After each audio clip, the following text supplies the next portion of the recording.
The Ukrainian incursion into the Russian Kursk region during August, and technically still ongoing at the time of the producing of this video, is likely considered one of the most pivotal moments of the Russo-Ukrainian war in 2024 so far.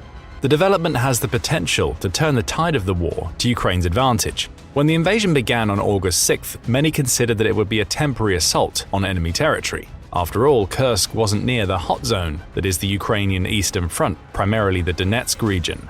The best explanation strategists could have at the time was that the Kursk incursion was a measure to force Putin to spread out his forces a bit more and provide much-needed relief to Ukrainian soldiers fighting to defend their homeland in eastern Ukraine. But nobody could have predicted what ended up happening. Within a few weeks, Ukraine managed to occupy roughly 500 square miles of Russian territory. That is, by all accounts, more than Russia has done throughout the entire year so far. The implications of this are many, but we'll get back to that a bit later, so keep watching. More importantly, recent interviews with Ukrainian President Zelensky suggest that Ukraine will keep occupying the territory indefinitely. No, that doesn't mean that they will try to force Russia to cede the Kursk region to Ukraine when it's all over. However, Kursk presents a long-lasting thorn in Russia's strategy, so Ukraine will keep its occupying forces at the ready to defend the area and keep control of it throughout the remainder of the war. It's obvious that the invasion of Kursk has been planned for a long time, all the while keeping those plans a secret from the US, ostensibly the largest Ukrainian ally. This comes straight from Washington, where President Joe Biden's administration denied knowing about any forward-moving plans from Ukraine. According to Zelensky, not even all Ukrainian intelligence services knew about the bold battle plan to invade Kursk. Zelensky noted that he shrunk to the maximum circle of people who knew about this operation and thinks it was one of the reasons why it was successful. And it's more than likely that this was by design too. Taking a back step to survey the bigger picture, the success of the Kursk invasion has a pretty clear catalyst. Putin didn't bother to provide more forces to defend it, but the implications of Russia's reasoning behind that reveal far more about Russia's ability to prolong this war than at first glance. So let's examine exactly how Ukraine invading and holding Kursk is going to be vital for the remainder of the Russo-Ukrainian war.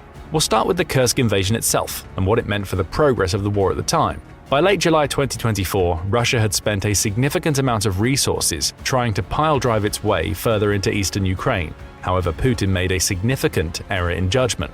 He decided to advance on Kharkiv again after the entire region was successfully defended by the Ukrainians. The scope of the attack was perplexing at best. The main stage of the campaign, subsequently dubbed the Summer Campaign, started in mid-May 2024, with small incursions into the Kharkiv region by Russian forces.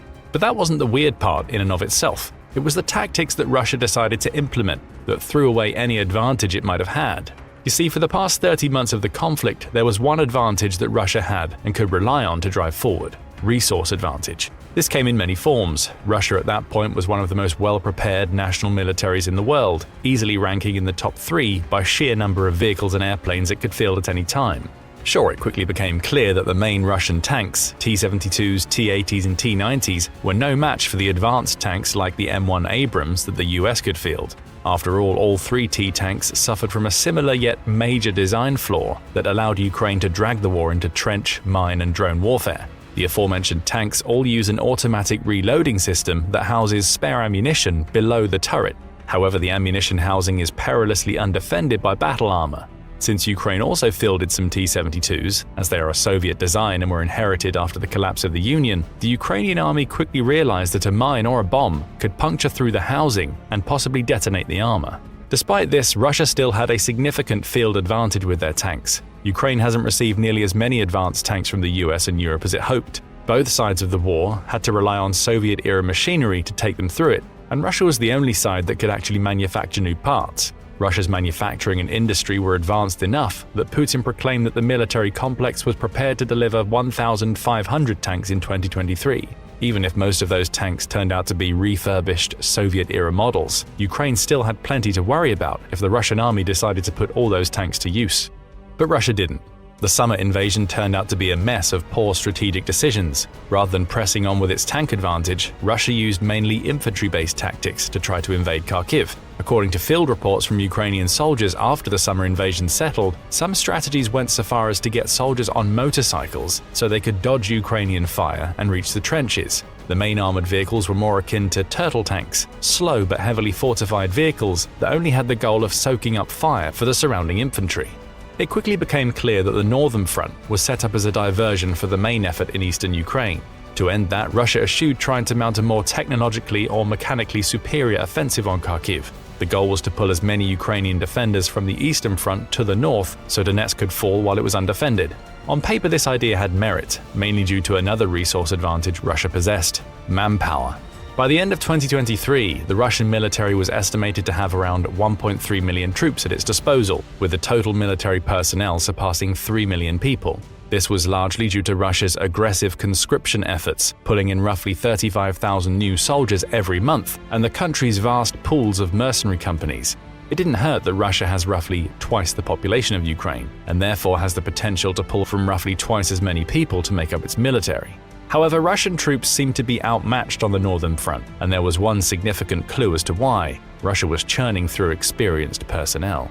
When the war started, Russia had around 300,000 troops stationed near Ukraine. These were, by all accounts, people who had extensive army training and knew what they were doing. But Ukraine managed to repel the initial onslaught, even if it took until the end of 2022 for Russia to withdraw from northern Ukraine. What followed was a meat grinder.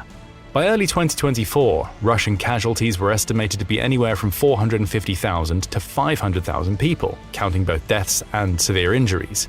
If we compare this to the earlier number of 300,000, it stands to reason that this could include a significant portion of experienced personnel. Therefore, Russia was likely using relatively new recruits to make up a bulk of its less critical efforts. And that seemed to be the case with the 2024 summer invasion of Kharkiv. According to Ukrainian news outlet Ukrainska Pravda, Russia was losing between 1,000 and 1,200 soldiers every day over May and June. This was the sum of the losses on all fronts. When put together, the summer invasion cost Russia roughly 70,000 soldiers. By the end of July, it was probably clear to Ukraine that the Russian territory to its north was vastly under-equipped and its troops under-trained. The Kursk invasion all but confirmed that. The first wave of the Kursk Incursion started with between 300 and 1,000 soldiers crossing the border and moving on to sparsely fortified villages and towns in the southwestern Kursk region. The initial reports were contradictory at best, partially because Ukraine refused to provide official information for the first few days of the incursion. The Russian Ministry of Defense started with reports on how Ukrainian troops were easily fended off and that there was no reason to worry about anything in the Kursk region. That quickly turned out to be as far from the truth as possible. The Kursk invasion turned out to be a wave of Ukrainian troops advancing through the Russian-populated area, with a wave of Russian soldiers surrendering in their wake. According to Kyiv's commander-in-chief, General Alexander Syrsky, the Ukrainian forces managed to capture 594 soldiers as prisoners of war. These troops are a useful tool for Ukraine to bolster its tactic of prisoner exchange, the first waves of which swapped 230 soldiers by August 24th. According to the Ukrainian prisons that are holding these Russian soldiers, roughly 80% of the initial wave of 300 captures is made up of recent recruits. This fact showcases that Ukraine's gambit turned out to be a stroke of genius. Kursk was defended by an army that wasn't trained and had no equipment to withstand Ukrainian shelling and advanced tactics. Ukraine has made several more offensive moves in the Kursk region, including bombing bridges and other vital parts of infrastructure that connects the southern parts of the region to the rest of Russia. This would give Ukraine ample opportunity to consolidate its existing gains in Kursk and take over more of Russia's territory to gain leverage. Throughout all of this, Ukraine has shown a more moral approach to warfare and invasion than Russia ever has over the past 30 months. The Ukrainian occupation has been estimated to have displaced nearly 200,000 civilians. To Ukraine's credit, the army has been working with international humanitarian organizations to expedite the process of providing aid for civilians. The military tactics have also included relatively little destruction of civilian infrastructure. By contrast, Russia has been accused of ignoring several clauses of international humanitarian law, the chief of which included targeting hospitals and shelling civilian buildings that had no military purposes. The discrepancy in how Russia was invading Ukraine and how Ukraine was invading Russia back was a significant advantage for Ukraine's corner of the conflict. This would undoubtedly help stir Ukraine's chief ally, NATO, into providing more aid for Ukraine. Throughout the Kursk invasion, Russia has been adamant about quelling the Ukrainian efforts to gain a larger foothold in its territory, but so far any attempts by Russia to drive away the troops have not yet yielded significant results. A month in, Ukraine has still managed to hold on to territory it seized, and it doesn't seem like it's going to let go anytime soon. But how does invading and holding parts of Kursk benefit Ukraine? We've already mentioned the first region, attention and the associated funding. Throughout the 30 months of warfare, Ukraine has been in the position of the defender, trying to remove Russia's presence from the country. In fact, some of its plans included making a counteroffensive and liberating part of the Russian-controlled territory. Ukraine publicly showed the narrative of wanting to repel Russia, and Russia was prepared for it. In August 2023, many strategists believed that Ukraine's efforts were for naught and the country was losing far more than it was gaining. Zelensky has noted that the Kursk Incursion was precisely made as a strategy that went contrary to how Ukraine was behaving for the past 2 years. If Russia wasn't expecting Ukraine to mount a counter-invasion, and it clearly wasn't, then Ukraine could create an opening. And that's exactly what happened. The Kursk invasion has improved Ukraine's standing not only militarily but geopolitically. The US has announced that it would send another $125 million in military equipment and ammunition to Ukraine less than a week into the invasion. It ostensibly showed that the Biden administration was willing to back Ukraine in its bolder plan. Of course, Ukraine still needs all the help it can get. While Russia has been vocal about driving Ukraine out, the actual efforts have turned even more toward the Donetsk region. As Ukraine captured recruits to its north, Russia was sending more military to the east. The primary target over the past month has been the city of Pokrovsk, with a population of 60,000. The city stands at the crossroads between a few vital roads that connect eastern and central Ukraine. With Russia invading from the east, Pokrovsk has been made into a vital piece of Ukrainian military supply infrastructure. Putin has so far called the Ukrainian offensive on Kursk a mistake. Ukraine clearly sent more experienced units and advanced military equipment to Kursk, which precluded it from reinforcing its eastern front.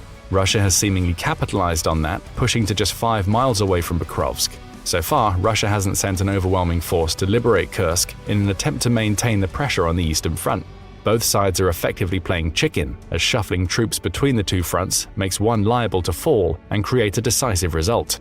But there's another aspect of the Russo-Ukrainian war that the Kursk invasion has managed to turn on its head. And it's likely the reason why Zelensky is so adamant about keeping the occupied territory under Ukrainian control until the war ends. The answer is, surprisingly, nuclear weapons.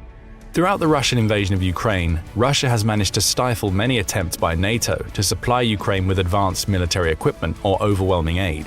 As soon as NATO announced an aid package, Russia would claim that the new resources would present a significant threat to Russia's security and that Putin could launch nuclear weapons.